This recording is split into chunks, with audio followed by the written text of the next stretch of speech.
કહેવાય છે કે ગણેશ ગોંડલ જે અડધી રાતનો હોકારો છે એનું બાકાયદા પોલિટિક્સમાં પણ ડેબ્યુ થયું છે.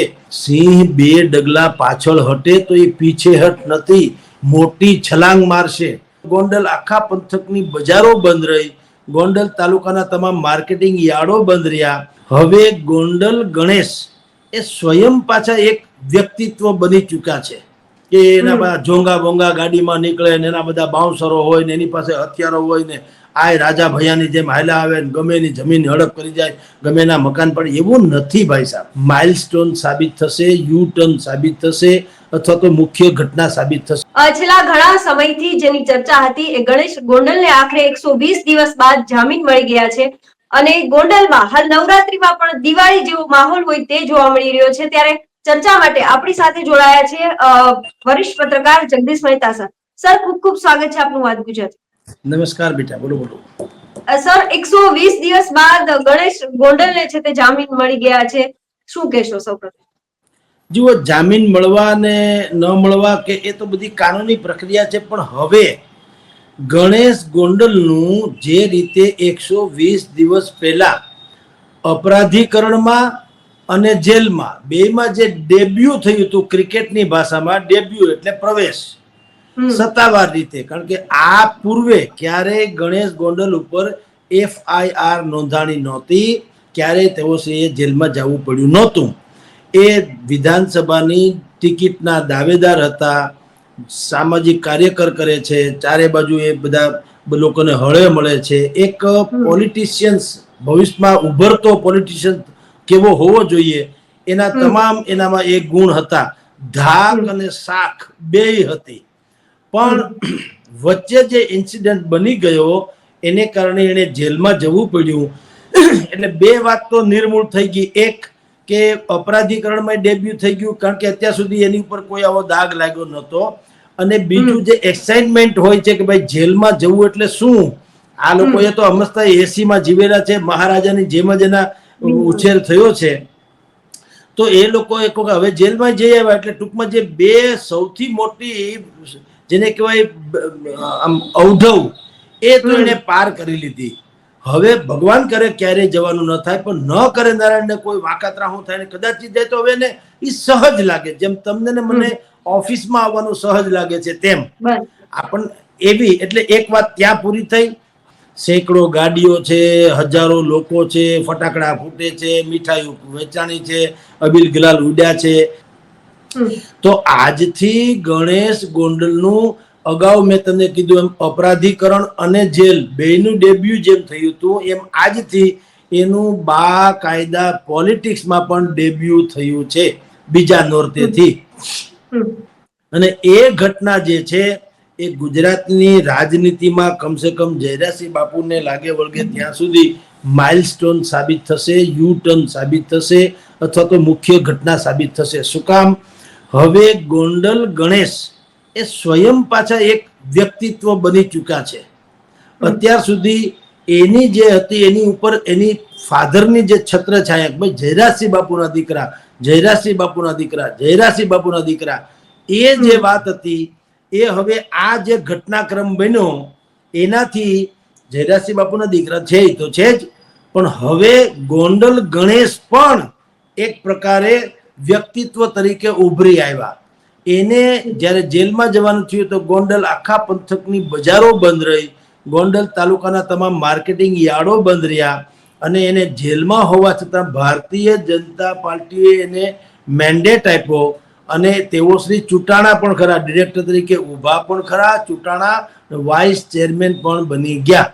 એટલે આજનો દિવસ જે છે બીજા નોરતાનો, અત્યારે તેઓ શ્રી જ્યારે જેલમાંથી અહીંયા ગોંડલ પાછા આવી રહ્યા છે એટલે એ એનું વિજય સરઘસ જેવું છે એડવાન્સમાં.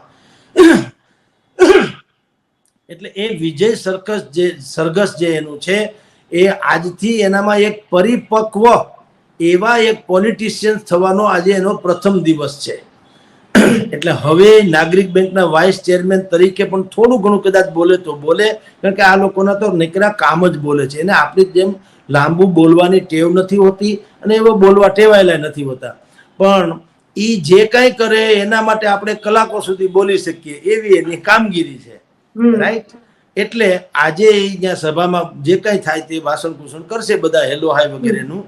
આજથી એનું પોલિટિકલી ડેબ્યુ થયું છે અને એને કારણે હવે એની દાવેદારી જે છે કે ભવિષ્યમાં મારે ધારાસભ્ય થવું, એને તો નથી કીધું પણ જયરાજસિંહ બાપુએ દાવો કરેલો અને એના સમર્થકો કહી રહ્યા છે એ દાવો થોડોક વધુ મજબૂત બને અને કેવળ મજબૂત નહીં થોડોક ગંભીર પણ બને એ તરફ હવે આજથી એનું પ્રયાણ થશે એમ લાગે છે બેન. જી સર, આપણે જોઈએ તો ગણેશસિંહ જાડેજા છે તે જેલમાં હતા અને છતાં નાગરિક બેંકમાં ચૂંટાયા અને વાઇસ ચેરમેન પણ બનાવવામાં આવ્યા. તો હવે તો એ બહાર છે, તો આગામી સમયમાં એનું રાજકીય ભવિષ્ય કઈ રીતે જોઈ રહ્યા છો તમે?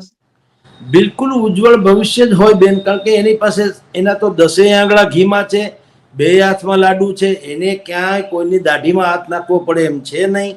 એની પાસે સામ દામ દંડ ભેદ બધું જ છે અને પાછી પોતાની પાસે એવડી અત્યારે હજી નાની વય છે એટલે વિરાટ એની પાસે સમયગાળો પણ સમય અવધિ પણ વિરાટ છે. તો હવે એ પ્રત્યેક પગલું જો બુદ્ધિપૂર્વક ને કુનેહપૂર્વક ભરશે, જે આછકલાઈ અત્યારે ભૂતકાળમાં જે થઈ ગઈ જેને કારણે એને જેલમાં જવું પડ્યું,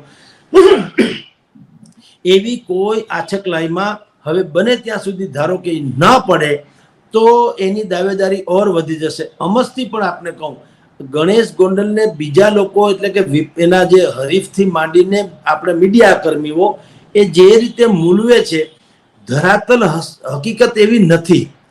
આપણે બધા એટલે કે મીડિયા વાળાએ જેને ખ્યાલ નથી, બધા શું માને, જે રીતે ઉત્તર પ્રદેશ અને બિહારમાં માફિયાઓ હોય છે કે એના બધા જોંગા બોંગા ગાડીમાં નીકળે ને એના બધા બાઉન્સરો હોય ને એની પાસે હથિયારો હોય ને આ રાજા ભૈયાની જેમ હાલ્યા આવે ને ગમે એની જમીન હડપ કરી જાય, ગમે એના મકાન પડે, એવું નથી ભાઈ સાહેબ. એમ નથી ક્યાંય.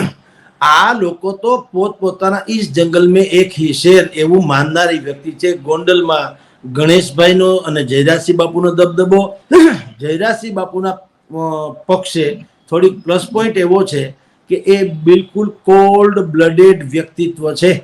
પોલિટિક્સમાં જે ગુણનું હોવું જરૂરી છે, શાંત ચિત્તે બધી જ વાત વિચારવાની ને ક્યારેક ખમી ખાવું પડે તો ખમી ખાવાની, એ જયરાજસિંહ બાપુમાં એક ગુણ છે. અહીંયા જુનાગઢનો જે ઇન્સિડન્ટ બનેલો અને ભાઈ સોલંકી બંધુ આવ્યા ગોંડલમાં આવીને ગાળાગાળી કરી ગયા, ત્યારે મોટા ભાગનું સૌરાષ્ટ્ર જે જયરાજસિંહ બાપુને એના દબદબાથી ઓળખતું હતું, મોંમાં આંગળા નાખી ગયા હતા કે ઓહો ગોંડલમાં આવીને જયરાજસિંહ બાપુને કાંઈ કહી જવું એ તો હદ થઈ ગઈ.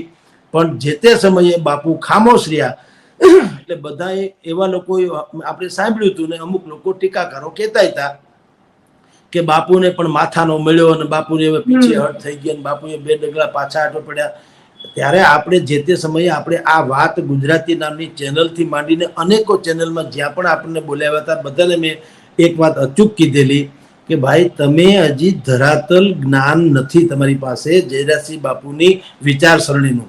સિંહ 2 ડગલા પાછળ હટે તો એ પીછે હટ નથી, મોટી છલાંગ મારશે અને છલાંગમાં એ હંધો એને જે શિકાર કરવો છે એને સાંગો પાંગ કરવાના લખી રાખો. અને થોડાક જ દિવસ થયા તો આપણે બધા જાણીએ છીએ એના જે રાઇવલ સોલંકી બંધુ હતા, આખો પરિવાર જે છે એને ગુજસી કોર્ટમાં જેલમાં જવું પડ્યું. એ આપણી સામેનો ઇતિહાસ છે. તો એ ગુણ એનામાં છે જયરાજસિંહ બાપુમાં કે બુદ્ધિપૂર્વક સમય વર્તે સાવધાન, તલવાર લઈને નીકળી જવાથી ક્યારેક ઇધર ઉધર થઈ શકે, એના કરતા બેટર છે કે બુદ્ધિપૂર્વક લડવી. એટલે હવે બળ કરતા બુદ્ધિને વધુ મહત્વ આપે છે. ભાઈ ગણેશ ગોંડલ છે આજે પેલું એનો જે કોઠો વીંધીને બહાર આવી ગયા છે. ઠંડા દિમાગે વિચારવાનો સમય છે. 2027 ને હજી ઘણી વાર છે. આ 24 ચાલે છે, 3 વર્ષ છે. રાજકારણમાં તો 3 દિવસ પણ બહુ મોટા ગણાય, તો આ તો 3 વર્ષ છે.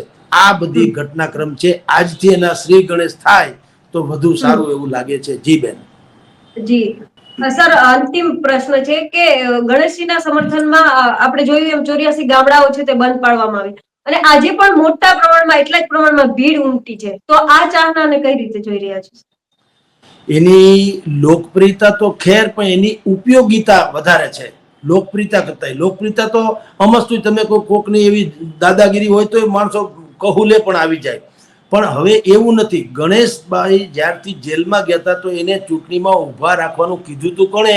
જયરાજસિંહ બાપુએ નહીં, સમર્થકોએ કે ભાઈ એને ઊભા રાખો, અમે જીતાડી બતાડશું અને અંતે જીત્યા પણ ખરા. અને જ્યારે એને જેલમાં જવાનું છે ત્યારે જેમ આપે જિક્ર કરી કે તમામ શહેરો, આખી ગોંડલની બજારો બંધ રહી, ગોંડલ તાલુકાના તમામ માર્કેટિંગ યાર્ડો બંધ રહ્યા અને બધાએ ગોંડલ ગણેશની સરાહના જ કરી કે ભાઈ બાપુ ભલે આ જે થાવાકાળ થઈ ગયું એનાથી કોઈએ રાજીપોનો વ્યક્ત ન કર્યો કે ભાઈ આવું થવું જોઈએ, આવું ન થાય તો વધુ સારું હતું, પણ ગમે એમ કરીને વહેલા છૂટે એવી અપેક્ષા કરી. શું કામ? કહેવાય છે કે ગણેશ ગોંડલ જે અડધી રાતનો હોકારો છે. દરેક માણસને જ્યારે પણ કંઈ કામ પડે તો ત્યાં એના ખભે હાથ મૂકીને તમે વાત કરી શકો, અથવા તો તમે તમારા વાત દુખડા એને કયો, એનો ઉકેલ લાવવા માટે ગણેશભાઈ ગોંડલ પોતાનાથી બનતું આઉટ ઓફ વે જઈને પણ બધું કરી દે. આવા ઉપકારી કામો અનેકો છે ગોંડલના પંથકમાં. એટલે લોકો અત્યારે એની કેવળ ધાકને કારણે નહીં, એની શાખને કારણે પણ લોકો ઉમટી પડ્યા છે. ત્રીજા નોરતાથી ગોંડલ ગણેશ જે છે બાકાયદા નાગરિક બેંકના વાઇસ ચેરમેન તરીકેની ખુરશી ઉપર બેસી અને પોતાનું સાર્થક રાજકારણ શરૂ કરશે. ભગવાન કરે નહીં સકારાત્મક રહે તો એનું ઉજ્જવળ ભવિષ્ય છે. જી બિલકુલ સર, અમારી સાથે જોડાયા બદલ આપનો ખૂબ ખૂબ આભાર.